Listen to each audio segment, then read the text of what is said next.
and its great weight and force in topping over would cause it to submerge temporarily. I fully realized what a sucking maelstrom it would produce amid the worlds of water on every side. They would rush into the depression in all their fury, like white-fanged wolves eager for human prey. In this supreme moment of mental anguish, I remember glancing at our boat, which was lying on its side, and wondering if it could possibly right itself, and if my father could escape. Was this the end of our struggles and adventures? Was this his death? All these questions flashed through my mind in the fraction of a second, and a moment later I was engaged in a life-and-death struggle. The ponderous monolith of ice sank below the surface, and the frigid waters gurgled around me in frenzied anger. I was in a saucer, with the waters pouring in on every side. A moment more and I lost consciousness. But when I partially recovered my senses, and roused from the swoon of a half-drowned man, I found myself wet, stiff, and almost frozen, lying on the iceberg. But there was no sign of my father, or of our little fishing sloop. The monster berg had recovered itself, and, with its new balance, lifted its head perhaps 50 feet above the waves. The top of this island of ice was a plateau perhaps half an acre in extent. I loved my father well, and was grief-stricken at the awfulness of his death. I railed at fate that I, too, had not been permitted to sleep with him in the depths of the ocean. Finally, I climbed to my feet and looked about me. The purple-domed sky above, the shoreless green ocean beneath, and an occasional iceberg discernible. My heart sank in hopeless despair. I cautiously picked my way across the berg toward the other side, hoping that our fishing craft had righted itself. Dared I think it possible that my father still lived? It was but a ray of hope that flamed up in my heart, but the anticipation warmed my blood in my veins and started it rushing, like some rare stimulant, through every fiber of my body. I crept close to the precipitous side of the iceberg and peered far down, hoping, still hoping. Then I made a circle of the berg, scanning every foot of the way, and thus I kept going around and around. One part of my brain was certainly becoming maniacal, while the other part, I believe, and due to this day, was perfectly rational. I was conscious of having made the circuit a dozen times, and while one part of my intelligence knew in all reason there was not a vestige of hope, yet some strange fascinating aberration bewitched and compelled me still to beguile myself with expectation. The other part of my brain seemed to tell me that while there was no possibility of my father being alive yet, if I quit making the circuitous pilgrimage, if I paused for a single moment, it would be acknowledgment of defeat. And should I do this, I felt that I should go mad. Thus, hour after hour, I walked around and around, afraid to stop and rest, yet physically powerless to continue much longer. O horror of horrors, to be cast away in this wide expanse of waters without food or drink, and only a treacherous iceberg for an abiding place. My heart sank within me, and all semblance of hope was fading into black despair. Then the hand of the deliverer was extended, and the death-like stillness of a solitude rapidly becoming unbearable was suddenly broken by the firing of a signal gun. I looked up in startled amazement, when I saw less than a half-mile away a whaling vessel bearing down toward me, with her sail full set. Evidently my continued activity on iceberg had attracted their attention.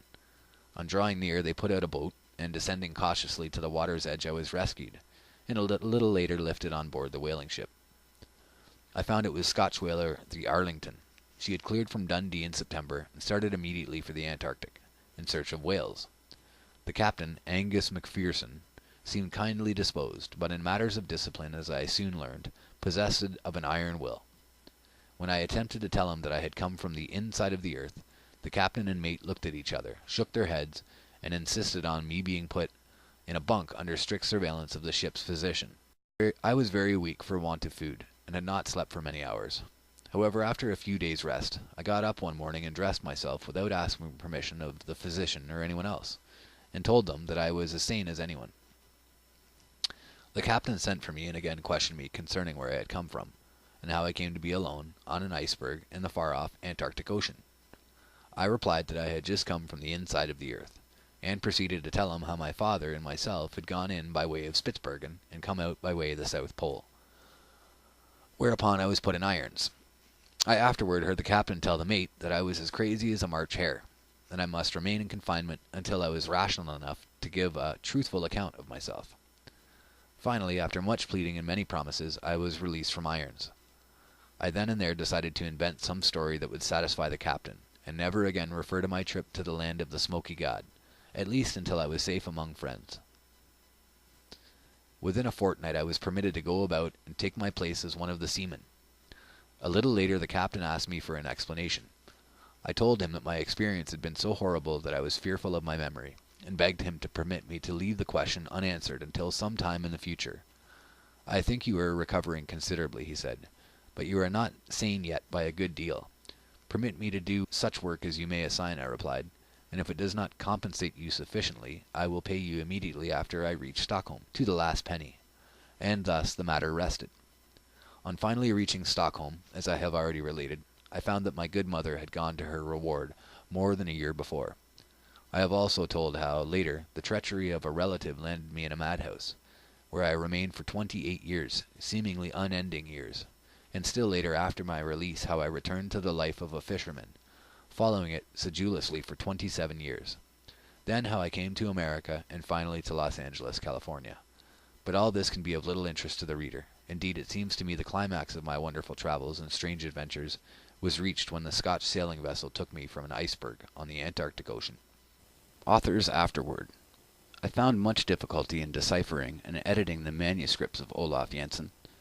However, I have taken the liberty of reconstructing only a very few expressions, and in doing this have in no way changed the spirit or meaning. Otherwise, the original text has neither been added to nor taken from. It is impossible for me to express my opinion as to the value or reliability of the wonderful statements made by Olaf Jansen. The description here given of the strange lands and people visited by him, the location of the cities, the names and the directions of rivers, and other information herein combined, conform in every way to the rough drawings given to my custody by this ancient Norseman, which drawings together with the manuscript it is my intention at some later date to give to the Smithsonian Institution, to preserve for the benefit of those interested in the mysteries of the farthest north, the frozen circle of silence. It is certain that there are many things in Vedic literature, in Josephus, the Odyssey, the Iliad, Terrien de la Coupery's early history of Chinese civilization, Flammarion's astronomical myths, Lenormant's beginning of the history, Hesiod's Theogony, Sir John de Mandeville's writings, and Sayce's record of the past, that, to say the least, are strangely in harmony with the seemingly incredible text in the yellow manuscript of the old Norseman, Olaf Jansen, and now for the first time given to the world.